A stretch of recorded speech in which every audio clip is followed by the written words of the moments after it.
What's the line? It's just that simple? How easy is that? Hi, I'm Sohla, and today I'm going to show you how to make a giant almond croissant. Well, it's not exactly a croissant. We're not using croissant dough. It's going to be made with puff pastry. I'm going to show you first off the original recipe variation, which is an almond frangipane. Then we're going to make a hazelnut frangipane. We're even going to do a ham and cheese version. So you can really have fun with this. Anything you would want in a croissant, you can put in this puff pastry.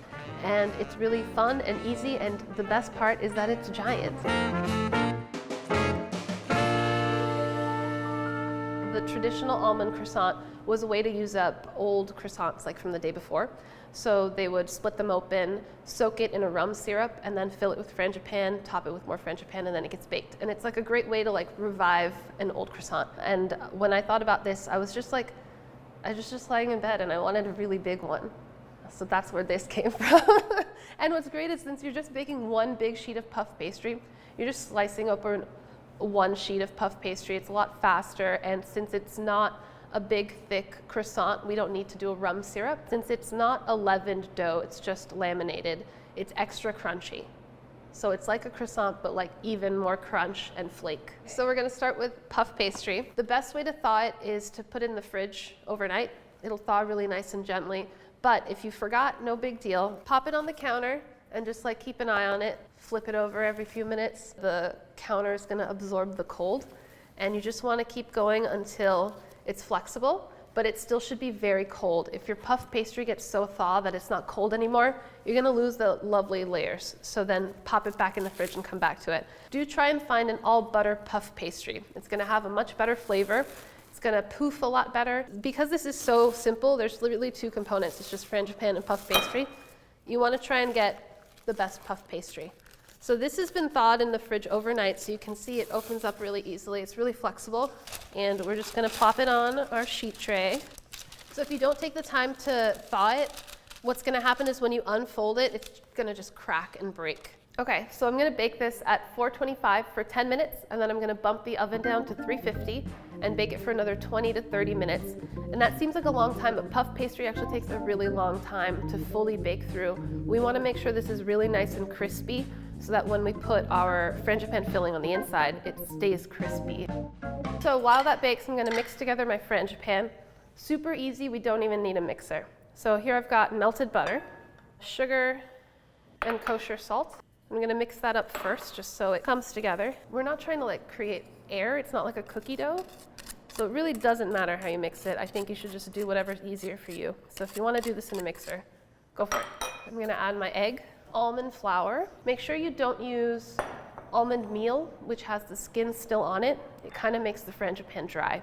A little vanilla extract, but if you have some rum, that's a really nice addition. And a little almond extract to bump up the almond flavor. So you're not trying to get any air or volume or anything. We just want to mix it up until it's combined. And then we are good to go. Okay, so puff pastry's out of the oven. It's cooled just enough that I can handle it. And I've got my frangipane, my almonds, and my salt, and we're gonna put it all together. You can have this prepped out like a couple days before if you're gonna do this for guests in the morning. So we're gonna split this in half. I like to kind of use the rim on the sheet tray to help me, barely holding it with my other hand because I don't wanna poke through. And see how my knife is staying level with the rimmed baking sheet. It's kind of like one of those cake slicing guides. And we did it. Wow. We made it all the way around. Lift off, and now we're gonna spread 2/3 of our frangipane here. Nice, thin, even layer. I like to do little dollops all around. Just makes it a little easier to spread it. And I know it doesn't look like much, but I think it's the perfect amount. I think it's just like the perfect amount of sweetness for breakfast. Since the edges are raised, the frangipane's gonna wanna like pool in the middle, so make sure you spread it all the way up. So the frangipane has the texture of halua. Like there's this semolina halua that we would have for breakfast growing up, and we would have it with parathas. So it's like kind of the same vibe. You get like the flaky, buttery pastry with this like sweet, fudgy thing. So it really tastes like that to me. Cool. Now we're gonna top it off. Boop. And I'm gonna spread the remaining little bit. It's It's gonna be just a thin layer on top. The frangipane on top gets more like crunchy and crackly, while the stuff in the middle stays fudgy. So you get two textures out of the same thing, which is pretty cool. And finish it with a little bit of flaky salt. And this is gonna bake 350 for about 20 minutes. It's gonna get really nice and golden on top. Okay, now I'm gonna show you a couple more variations. It's just that easy. Wait. How easy is that? How easy is that? So while the almond croissant is baking, I'm gonna show you a couple variations. Let's make a chocolate hazelnut croissant. These are raw hazelnuts along with the sugar and salt, and we're gonna grind this up until it's really fine.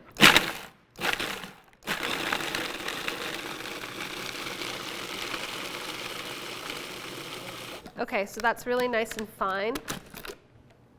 We pretty much just made a hazelnut flour right in there. And now I'm gonna add egg, butter, and vanilla. So I'm leaving out the almond extract because it's gonna kind of take away from the hazelnut flavor. But this would be really good if you had a little, what's that hazelnut liqueur? Frangelico would be really nice in here. Do you have some? Is there anything else that could be served? How about a little whiskey? Yeah, let's do a little whiskey. Why the hell not? Yeah, thank you. Whiskey's so good with hazelnut and chocolate. Okay, so I'm gonna add just a tablespoon. Don't be tempted to add more. I tested it with 2 tablespoons and it just gets really weird. Okay, now we're gonna fill our puff pastry exactly the same way.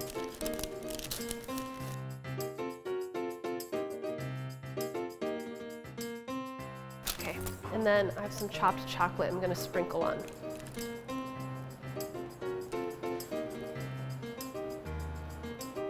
Success. Okay, top goes back on. I'm gonna spread on the remaining frangipane, add it on top in dollops. I'm gonna finish it with some chopped hazelnuts and a little bit of flaky salt. And we're gonna bake this at 350 for about 20 minutes. It's gonna get really nice and golden and crunchy. I'm gonna show you ham and cheese. So same thing, I'm gonna split open my puff pastry. Alrighty, so now we're gonna do a little layer of Dijon mustard.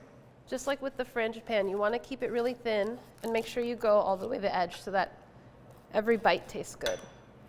Since there are a lot of like nooks and crannies, if you want to be fancy, you could do this with a pastry brush or even like the back of a spoon or your fingers, whatever. It's just so simple. And how easy is How that? easy is that? Sorry, I'm never going to get the line right. So now I'm going to do a layer of ham. Use whatever ham you can find, thinly sliced. My biggest pet peeve with sandwiches is that people don't go to the edge. You want every bit to taste good. This is some shredded Gruyere, but you could use Emmentaler or any kind of like Swiss cheese vibe.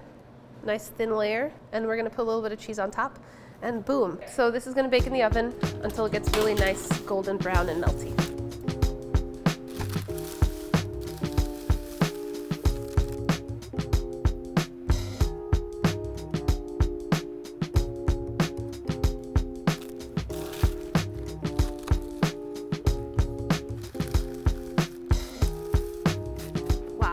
How much fun you can have with puff pastry. Huh?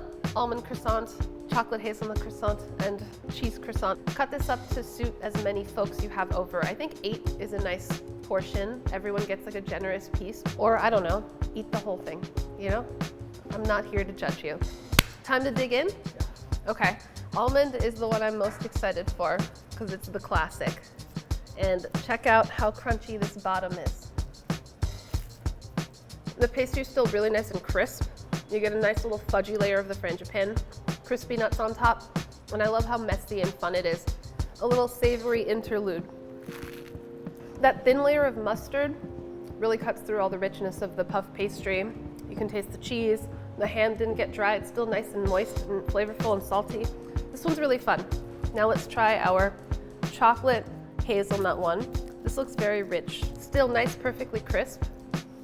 I really like that little bit of bourbon. It really cuts through all the richness. This is like a surprise. I was mostly excited for almond, but I think I like the variations even more.